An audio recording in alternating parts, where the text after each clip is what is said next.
Hello friends, नमस्कार। एक बार फिर मैं कृषि शर्मा आपसे मुखातिब इन्वेस्टमेंट्स पे चर्चा करने के लिए। आज हम एक अद्भुत बात करेंगे।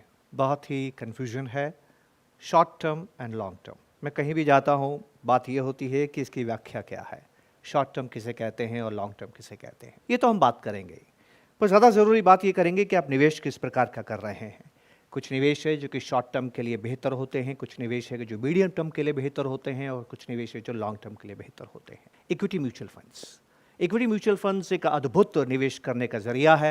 मैंने अपने जीवन में देखा है कि छोटी छोटी लघु राशि के साथ 2,000 रुपया महीना, 3,000 रुपया महीने के साथ में अगर किसी ने व्यवस्थित निवेश किया है तो करोड़ रुपए बनाए हैं जीवन के अंदर। पर क्या आप जानते हैं, ऐसी कामयाबी पाने वाले केवल 2% लोग हैं। ये बड़ी निराशाजनक बात है। बहुत ही ओजस्वी कथा है म्यूचुअल फंड्स की दुनिया भर में। सबसे बेहतरीन कथा है म्यूचुअल फंड्स की ये कि उन्होंने कितना अद्भुत रिटर्न्स अपने निवेशकों के लिए अर्जित किया है। पर इस कथा में जो सबसे ख़राब चैप्टर है, जो सबसे ख़राब बात हमें नज़र आती है, जो बहुत सोचनीय और दुख देती है, वो इस बात में है कि म्यूचुअल फंड्स ने तो रिटर्न अच्छे दिए हैं, इन्वेस्टर्स ने अच्छे नहीं कमाए हैं। क्या कारण है? वो यात्रा पूर्ण नहीं करते हैं। एक लॉन्ग टर्म इन्वेस्टमेंट को शॉर्ट टर्म के अंदर परिभाषित करते हुए उसी तरह का व्यवहार करते हैं। तो हम ये समझते हैं कि टाइम इंपॉर्टेंट क्यों है। टाइमिंग नहीं, टाइम इंपॉर्टेंट है। ये टाइम और रिटर्न्स का रिश्ता क्या है, आइए इस रिश्ते को हम समझने की कोशिश करें।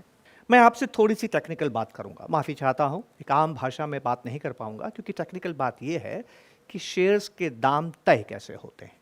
जब तक हम ये तय नहीं करेंगे कि शेयर्स के दाम कैसे तय होते हैं, तब तक हम ये तय नहीं कर सकते कि रिटर्न्स हमें कैसे मिलेंगे। तो दोस्तों, एक पीपीटी के जरिए हम देखने की कोशिश करते हैं बाजार में भाव कैसे तय होते हैं। बाजार में भाव तय होने का एक बहुत ही साधारण सा तरीका है, और वो तरीका ये है कि हम किसी भी निवेश को करके रिटर्न कितना कमाते हैं। मान लीजिए आपके पास 100 रुपये हैं और 100 रुपये आप बैंक में एफडी में निवेश करते हैं, और एफडी आपको 6% की रिटर्न देती है, इंटरेस्ट देती है, प्रतिलाभ देती है। तो इसका मतलब क्या हुआ? आपने पेमेंट किया 100 रुपये का प्राइस या पेमेंट, और ये पेमेंट करके आपको अर्निंग्स मिली 6 रुपये की। ठीक है, तो आप 100 रुपये देंगे तो बैंक आपको 6 रुपये देगा। इसका मतलब ये है कि अगर आप 100 में से 6 का भाग देते हैं तो 16, अगर आप बैंक को 16 रुपये देंगे तो बैंक आपको 1 रुपया का ब्याज देगा। And this is called price earning ratio. अब ये तो था एफडी का बात, कि एफडी के अंदर बैंक तय करता है कि वो ब्याज क्या देगा। आप और बैंक मिलकर बात नहीं करते हैं कि ब्याज क्या मिलेगा, बैंक तय करता है कि आपको ब्याज क्या मिलेगा। पर एक दूसरी स्थिति का सामना करते हैं, और दूसरी स्थिति का सामना यह है, मेरे पास एक अच्छी गाय है, देशी गाय है, जो अच्छा दूध देती है, एक दिन में 10 किलो दूध देती है, मैं उसको बेचना चाहता हूं, आप कितने में खरीदेंगे? तो अद्भुत बात देखिए कि आपके पास एक गाय है, जो प्रोडक्ट है वो मैं बेचना चाहता हूं, उसकी कीमत तय होनी है, पर हर कीमत पे आपको रिटर्न मिलता है। यहां पर रिटर्न जिस प्रकार से 6% था, यहां पर रिटर्न क्या है? 10 litres of milk every day. अब ये क्या हो गई? अर्निंग्स हो गई। पर यकीन मानिए दोस्तों, अगर मैं आप 100 लोग यहां पर हैं, कम से कम हर एक को अकेले अकेले बुलाऊं, और आप 100 के 100 लोग ये गाय खरीदना चाहते हैं, आप में से प्रत्येक व्यक्ति को अगर मैं अकेले में बुलाऊं कि आप गाय खरीदना चाहते हैं और आप कहेंगे हाँ, तो बताइए कीमत क्या देंगे? अब मैं ये कीमत तय नहीं कर सकता, हम दोनों को तय करना होगा, हम नेगोशिएट करेंगे। जब हम नेगोशिएट करेंगे तो अद्भुत बात होगी। एक व्यक्ति आके बोलेगा मैं 5,000 रुपये दूंगा, एक व्यक्ति बोलेगा मैं 6,000 दूंगा, एक बोलेगा 5.5 दूंगा, एक बोलेगा 10 दूंगा, एक बोलेगा 11 देगा। ऐसा क्यों? क्योंकि गाय आपको नज़र आ रही है। कुछ लोग बोलेंगे गाय की उम्र ज़्यादा है, कुछ बोलेंगे गाय की उम्र कम है, कुछ बोलेंगे वेट ज़्यादा है, कुछ बोलेंगे वेट कम है, कुछ बोलेंगे इस रंग की मुझे नहीं चाहिए, मुझे ये रंग की पसंद है, गाय के बारे में जानता नहीं हूँ, इसको बीमारी है कि नहीं है, गाय कितना जिंदा रहेगी, कब मर जाएगी, कितने आयाम है बताइए। क्या दुनिया में कोई साइंस है जो आपको बता सकती है कि किस उम्र की, किस रंग की, किस तरह की, किस भार की आपको गाय खरीदनी चाहिए? नहीं बता सकती है। तो आप कैसे तय करते हैं? आप आकलन करते हैं, और आकलन को प्रभावित कौन करता है? आपके आकलन को प्रभावित आपकी मन की स्थिति करती है। आप प्रसन्न हैं तो भाव ज़्यादा लगाते हैं, आप दुखी हैं तो भाव कम लगाते हैं। मन की स्थिति तो बताती है, इसको हम सेंटिमेंट कहते हैं। अब सेंटिमेंट का मतलब क्या हुआ? मान लीजिए 10 लीटर की जो दूध है, इस 10 लीटर का दूध का जो भाव है बाजार में 100 रुपये है, तो वित्तीय अर्निंग्स आपकी कितनी हो गई? 100 रुपये। अब एक व्यक्ति मुझे कहता है कि मैं 1,000 रुपये में गाय को लूँगा, तो उसने कीमत कितनी लगाई? Price 1,000, earnings 100। तो जिस तरह से ये 16 निकला था प्राइस अर्निंग रेशियो, यहां पर कितना निकलेगा? यहां पर 10 निकलेगा। एक व्यक्ति बोलता है कि मैं इस गाय के 2000 रुपए देने के लिए तैयार हूं, वो 2000 रुपए देता है, लेकिन अर्निंग्स तो उसकी भी 100 ही रुपए है, पर उसको लगता है कि आगे दूध के भाव बढ़ेंगे, गाय की उम्र कम है, गाय बहुत लंबा जिएगी और 10 किलो दूध देने वाली गाय दूसरी शहर में नहीं है, ये गाय सबसे अच्छी है। वो उसका मानना है, ये उसका आकलन है, ये उसका असेसमेंट है। तो वो 1000 की जगह 2000 रुपए देने के लिए मुझे तैयार है। और जब वो 2000 रुपए देता है तो वो पेमेंट करता है 2000 का, अर्निंग्स लेता है 100 रुपए की, पी कितना हो गया? 20। तो हमने क्या देखा, ये जो प्राइस अर्निंग रेशियो है ये हमें क्या बताता है? सेंटिमेंट बताता है कि आपके मन की स्थिति कैसी है, आपका सेंटिमेंट कैसा है। इस व्यक्ति का सेंटिमेंट कमजोर है और इस व्यक्ति का सेंटिमेंट मजबूत है। तो जब भी बाजार का सेंटिमेंट अच्छा होता है तो कीमतें ज्यादा होती है, बाजार में सेंटिमेंट कमजोर होता है तो कीमतें कम होती है। इसलिए ये जो बाजार का इक्वेशन है कि बाजार में शेयर की कीमत कैसे तय होती है, वो निर्धारित कैसे हुई? Price of the share is nothing but earnings multiply by sentiment. और सेंटिमेंट को हम रिफ्लेक्ट कैसे करते हैं? PE ratio. This is the equation of market discovery of the prices. अब आप ध्यान से देखते हैं, market returns are nothing but investment returns, these are called earnings, plus speculative. इसको हम स्पेक्युलेटिव इसलिए बोलते हैं कि हर एक की अलग अलग आकलन होती है। स्पेक्युलेटिव रिटर्न्स को बोलते हैं पी रेशियो, इन्वेस्टमेंट रिटर्न को बोलते हैं अर्निंग्स ग्रोथ। अर्निंग्स ग्रोथ निर्भर करती है देश का विकास कैसा हो रहा है, और सेंटिमेंट निर्भर करता है देश में खबरें कैसे आ रही है और देश में इन्फ्लेशन कैसा है। उम्मीद करता हूं कि ये थोड़ी टेक्निकल बात थी, समझ में आई होगी, लेकिन इतना टेक्निकल तो हमें समझना होगा अगर हम स्टॉक्स को समझते हैं। तो आइए देखते हैं कि अर्निंग्स और सेंटिमेंट दोनों मिलके प्राइस डिस्कवरी कैसे करते हैं। मैं आपको एक बैक टेस्टिंग करके बताता हूं। बैक टेस्टिंग का मतलब यह है कि बाजारों में पिछले सालों में क्या हुआ। तो हमारे पास 4 निवेशक हैं। एक निवेशक है जो निफ्टी में निवेश करता है, हर दिन निवेश करता है, रोजाना निवेश करता है, जैसे ही बाजार खुलता है निवेश करता है, लेकिन अपने हर निवेश को 1 साल तक के लिए पकड़ के रखता है। 1 साल तक के लिए रखता है केवल, 1 साल के बाद अपने इन्वेस्टमेंट को बेच देता है। दूसरा निवेशक है, इसी निफ्टी में निवेश करता है, कुछ नहीं बदला, रोजाना करता है, बाजार खुलते ही करता है, उसी भाव पे करता है जिस भाव पे पहले वाले व्यक्ति ने निवेश किया था, लेकिन एक उसने अलग फैसला किया है, और उसने फैसला यह किया है कि अपने निवेश को 1 साल तक नहीं रखूंगा, अपने निवेश को 5 साल तक रखूंगा, और 5 साल के बाद वो अपने इन्वेस्टमेंट को बेचता है।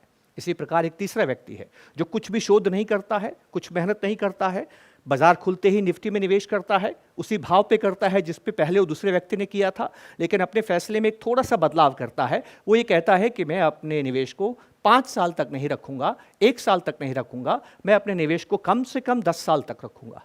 इसी तरह से एक चौथा और पांचवा व्यक्ति है जो अपने निवेश को 15 और 20 सालों तक रखते हैं। मतलब क्या हुआ, पहला व्यक्ति निवेश करने के 1 साल के बाद बेचता है और आखिरी व्यक्ति निवेश करने के 20 साल के बाद बेचता है। समानताएं क्या है कि बाजार खुलते ही बिना शोध किए उसी भाव पे रोजाना निवेश कर रहे हैं। तो देखते हैं कि पहले वाले व्यक्ति का अनुभव क्या है, और ये बैक टेस्टिंग है पिछले 20 साल की। इस व्यक्ति को देखिए, इसने निफ्टी 50 शेयर्स हैं, इन 50 शेयर्स को खरीदा निफ्टी के जरिए, रोजाना खरीदा। कब खरीदा? पहली बार उसने खरीदा 94, जनवरी 1 94। 1 साल कब पूरा हुआ? जनवरी 1 95। तो 95 में उसने अपना इन्वेस्टमेंट बेच दिया। जो 2 जनवरी 94 में खरीदा था, 2 जनवरी 95 में बेच दिया। 3 जनवरी 94 में खरीदा था, 3 जनवरी 95 में बेच दिया। आई बिलीव आप गेटिंग माई पॉइंट। उसने क्या किया? तो इस प्रकार से पिछले 20 सालों से लगातार जो उसने निवेश किया उसको इस प्रकार रिटर्न मिल रहा है। क्या देखा आपने? ये उसको फायदे हुए हैं हर इन्वेस्टमेंट पे, ये उसको हर इन्वेस्टमेंट पे नुकसान हुआ। कुछ देख रहे हैं दोस्तों आप? क्या देखा इस तस्वीर में? सबसे अच्छी बात क्या है? सबसे अच्छी बात है इस तस्वीर में कि मुनाफे की संभावनाएं इक्विटी म्यूचुअल फंड्स में या मार्केट के अंदर, ये इंडेक्स है, इसको आप इंडेक्स म्यूचुअल फंड समझ सकते हैं। इंडेक्स के अंदर, इंडेक्स इन्वेस्टिंग के अंदर आपने क्या देखा कि पिछले 20 साल में मुनाफे की संभावनाएं नुकसान की संभावनाओं से कहीं ज्यादा है। ये खूबसूरत बात है इस तस्वीर की। इस तस्वीर में डराने वाली बात क्या है? ध्यान से देखिए दोस्तों, इस तस्वीर में सबसे चिंतित करने वाली बात यह है कि यहाँ पर हम ये देखते हैं कि नुकसान की संभावनाएं भी हैं। इस बाज़ार में निवेश करने पर नुकसान भी होता है। इस निवेश में सबसे ख़राब बात क्या है? सबसे ख़राब बात यह है कि नुकसान तो छोड़िए, विचलन बहुत ज़्यादा है। कभी तो इतना मुनाफा, कभी इतना घाटा। कोई व्यक्ति अपने जीवन को कैसे व्यवस्थित करेगा ऐसे एसेट क्लास में निवेश करके? ये सबसे खराब बात है। पर ये पहले दोस्त की कहानी है। दूसरे दोस्त की कहानी देखते हैं, उसी निफ्टी में निवेश किया है, उसी भाव पे निवेश किया है, उसी दिन निवेश किया है, उसी देश में निवेश किया है, कुछ भी नहीं बदला है। सिर्फ एक बात बदली है कि उसने अपने निवेश को 1 साल तक नहीं रखे, 5 साल तक रखा है। देखिए दोस्तों क्या हो गया, केवल समय बढ़ाने पर क्या हो गया? कुछ बदला, कुछ नजर आया? जी हां, बिल्कुल सही। आपके मुनाफे की संभावनाएं बहुत ज्यादा बढ़ गई। नुकसान तो है ही नहीं, केवल 1 या 2 मरतबा नुकसान हुआ है।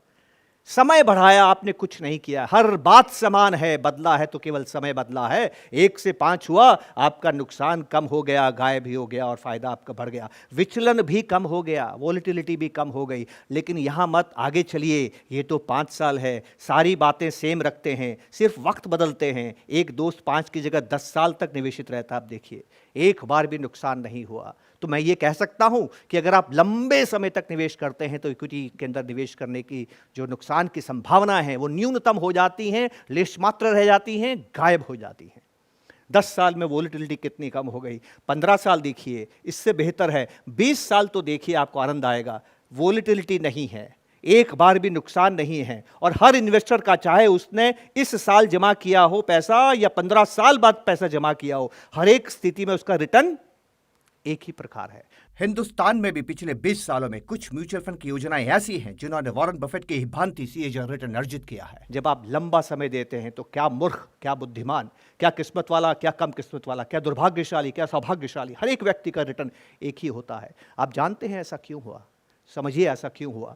इसका होने का कारण सिर्फ एक ही है दोस्तों, और वो ये है कि हमारा स्टॉक मार्केट के अंदर प्राइस डिस्कवरी कैसे होती है। मैंने आपसे पहले भी कहा था, प्राइस डिस्कवरी कैसे होती है? Price of the share is equal to earning multiply by sentiment. तो शॉर्ट टर्म, ये शॉर्ट टर्म है। देखिए शॉर्ट टर्म में नुकसान क्यों होता है? क्योंकि शॉर्ट टर्म के अंदर प्राइस कैसे तय होती है? अर्निंग्स तो बदलती नहीं है, अर्निंग्स तो 3 महीने में एक बार बदलती है, पर शेयर्स का भाव तो हर घड़ी, हर मिनट, हर खबर पे बदलता है। कौन शेयर्स के भाव को बदल रहा है? अर्निंग्स तो नहीं बदल रही है, क्योंकि अर्निंग्स तो 3 महीने में एक बार बदलती है। तो हर घड़ी जो भाव बदलता है दोस्तों, वो सेंटीमेंट की वजह से बदलता है। तो शॉर्ट टर्म के अंदर इतने उतार चढ़ाव क्यों होते हैं? क्योंकि मानव का जो चरित्र है, मानव की जो प्रवृत्ति है, उतार चढ़ाव वाली है। जितने आप विचलित होंगे, उतना बाजार विचलित होता है। इसलिए शॉर्ट टर्म वोलेटिलिटी ज्यादा होती है। लॉन्ग टर्म, जब आप 20 साल के लिए निवेश करते हैं तो ये वोलेटाइल क्यों नहीं है बाजार? क्योंकि आप देखेंगे जैसे जैसे उम्र बढ़ती है, आपका सेंटीमेंट कमजोर होता है। दोस्तों यकीन मानिए, मेरे जीवन का सबसे बड़ा नुकसान है मेरे पिता का देहांत। मुझे आज भी याद है, उस दिन मैं एक तरह से मूर्छित था, पूरे दिन कुछ काम नहीं कर पाया, बेसुध पड़ा रहा। अगले 10 दिन भी हमारे घर की हालत ऐसी ही थी। पर आज वर्षों बीत गए हैं, आज जब हम पिता को याद करते हैं तो खुशी से याद करते हैं, दुख से याद नहीं करते हैं। वक्त के साथ इतना बड़ा नुकसान भी इंसान सीख लेता है किस तरह से उसके साथ जीना है। दुख की घड़ियां सुख में बदल जाती है, इंसान का सेंटीमेंट वक्त के साथ कमजोर होता है। जैसे जैसे वक्त बढ़ता जाता है, उसमें इंटरेस्टिंग बात क्या है दोस्तों, कि अर्निंग्स बढ़ती जाती है। कंपनी की अर्निंग्स, देश विकास कर रहा है तो कंपनी की अर्निंग्स बढ़ती चली जा रही है। तो लॉन्ग टर्म में price is equal to earnings multiply by sentiment. Are you getting my point? Long term में केवल अर्निंग्स तय करती है कि बाजार कहां होगा, शेयर का भाव क्या होगा। सेंटीमेंट का रोल बिल्कुल ही नहीं रह जाता है। जब सेंटीमेंट का रोल नहीं रह जाता है तो अर्निंग्स तो सबके लिए एक जैसी है। गाय 10 लीटर देती है तो सबके लिए 10 लीटर दूध देती है। तो यहां पर अर्निंग्स अगर सबके लिए एक जैसी है तो रिटर्न भी सबके लिए एक जैसा है। टाइम इन द मार्केट दोस्तों, इसीलिए इक्विटीज को लॉन्ग टर्म एसेट कहते हैं। ये छोटी सी बात अगर समझ में आ गई तो निवेश में मोक्ष मिल जाएगा और घर बैठे बैठे दौलत बन जाएगी दोस्तों। इसीलिए हम इक्विटी को एक सबसे बड़ा दुनिया का कॉमर्शियल आविष्कार कहते हैं, इन्वेंशन कहते हैं। यही एक छोटी सी बात है जो हमें समझनी है। जैसे जैसे वक्त गुजरता जाता है, नुकसान वाली कर्व फायदे में बदल जाती है, फायदे वाली कर्व नीचे आती जाती है, और वक्त के बढ़ने के साथ साथ फायदा और नुकसान दोनों कर्व मिलकर कन्वर्ज हो जाती है और सबका फायदा एक जैसा रहता है। ये फॉर्मूला सदैव याद रखिएगा। सेंटीमेंट से निवेश नहीं करना है, टाइम देख के निवेश करना है दोस्तों। उम्मीद है ये चर्चा आपको अच्छी लगी होगी, बात समझ में आई होगी। अगर समझ में आ गई तो आप एक बहुत कामयाब निवेशक बन सकते हैं। बढ़ते हिंदुस्तान के प्रतिभागी बने और घर बैठे वेल्थ क्रिएट करें जरिए इक्विटी म्यूचुअल फंड। बहुत बहुत शुक्रिया, नमस्कार।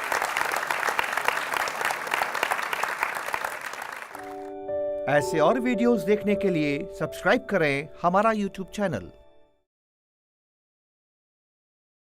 म्यूचुअल फंड निवेश बाजार के जोखिमों के अधीन हैं। योजना से जुड़े सभी दस्तावेजों को ध्यान से पढ़ें।